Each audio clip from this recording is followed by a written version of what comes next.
On Instagram, there are business and personal accounts. Usually, business accounts are used for marketing, and this type of account gives the user access to several features that regular accounts don't have. If you want to determine if you have a business account, here's what you need to do.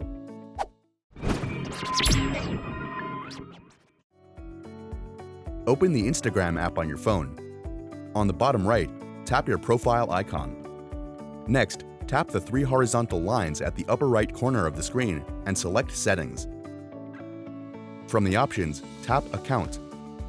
Now scroll down, then select the Switch Account option. A menu will pop up. If you see Switch to Personal or Creator Account, then you're currently in a business account. But if you see the option Switch to Professional Account, then you're only using a personal one. If you want to use Instagram to grow your business, getting a professional or business account is a wise choice. Thanks for watching. If this video helped you out, make sure to like and subscribe to watch other guides about all sorts of technology. Also, check out our other videos that we think you'll like.